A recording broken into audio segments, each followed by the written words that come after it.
So you're thinking about moving to the Denver foothills, huh? Maybe Evergreen, Conifer, right here in Pine? Well, before you trade in city life for mountain views and wildlife in your backyard like we have, there's a few things you need to know because this kind of lifestyle might not be for everyone. From snowpacked roads, septic systems, and wells, the real cost of living up here, I'm breaking down the top 10 things nobody tells you, but you'll definitely wish you knew before you make the move. Stick around because number 7 on the list, well, it's a deal breaker for a lot of people, and it's the one that could cost you big time if you don't plan ahead. So, number 1, cost of housing. Median home price here in the foothills range 750 to 1.5 and even up. Evergreen, Conifer, Pine, Bailey, and then the types of properties. So up here, you don't get your cookie cutter properties like you do down in the city, such as Littleton, Highlands Ranch, especially that kind of thing. They're going to be cabins and typical homes, mountain homes, horse properties, and then some luxury estates. So what you want to do is just make sure that you understand that you might not get all of the amenities that you would see in a city home. And what we're seeing up here is right now, especially in Evergreen, in that 1 to 1.5 million range, a lot of cash buyers. So just be prepared to move pretty quickly. Number 2 is weather and elevation. So we do have that 300 plus days of sunshine.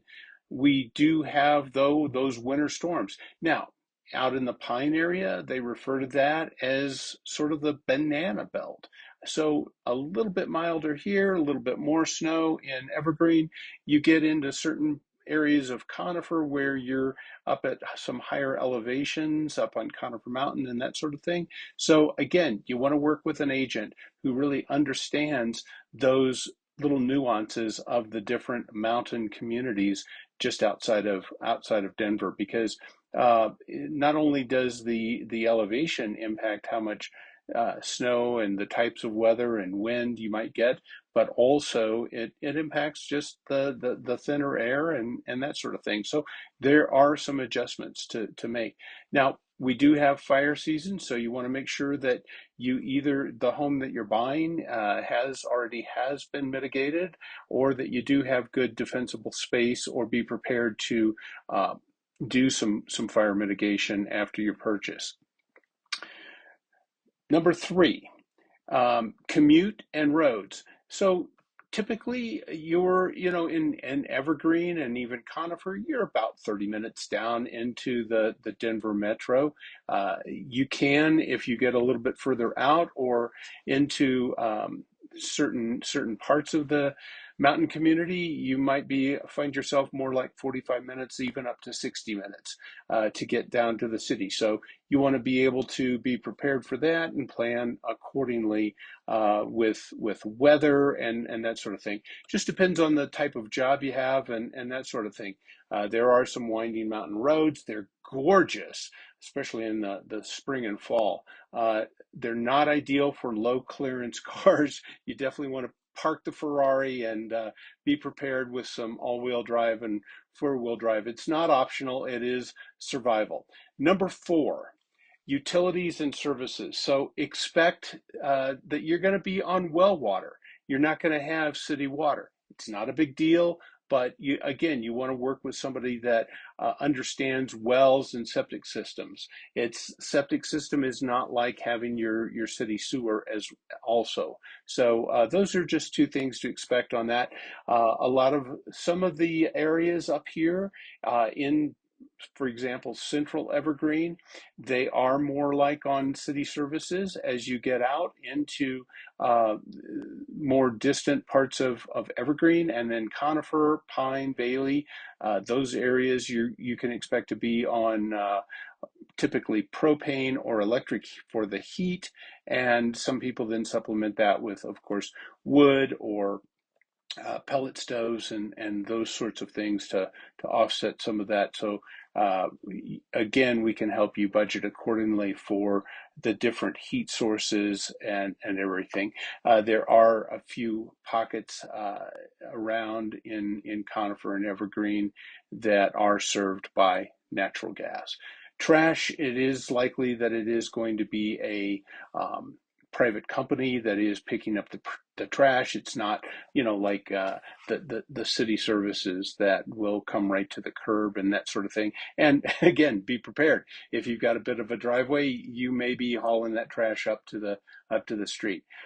Internet here. So it's things like Elon Musk's Starlink.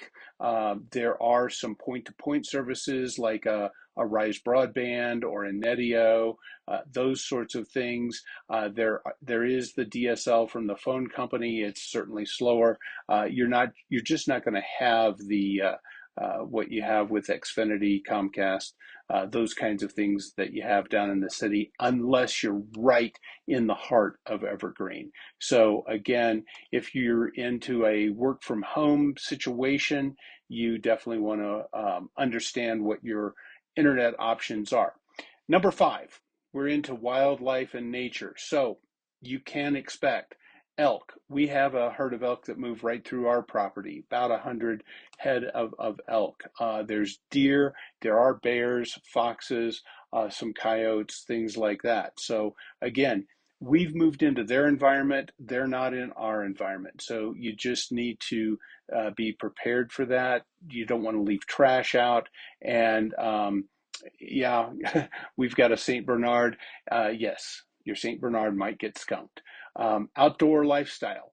There are trails, parks, fishing, hunting, just all kinds of wonderful things to do, just almost literally right here in your backyard. Now I'm moving on to number 6, the community vibe. So it's a small town feel, tight knit, neighborly. Um, but also, you do have your privacy, and people value that with the peace and quiet. They're certainly welcoming and all of that, but also, you've got some space, so it's not like you're stacked in on top of each other.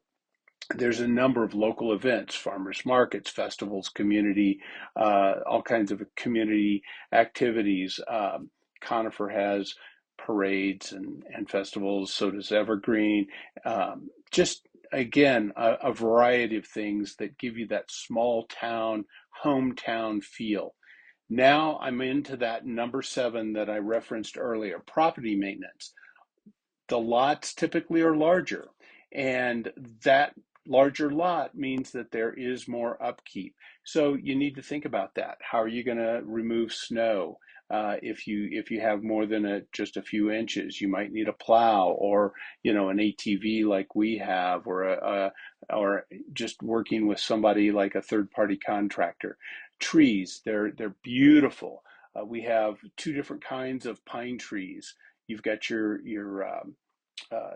so again, you want to understand the differences that are out there and realize that they're not only beautiful, but they can provide a fire risk and a hazard. So understanding what you have on the property, what you have to maintain. I mean, we have about a half a mile driveway that has to be maintained and kept up and things like that.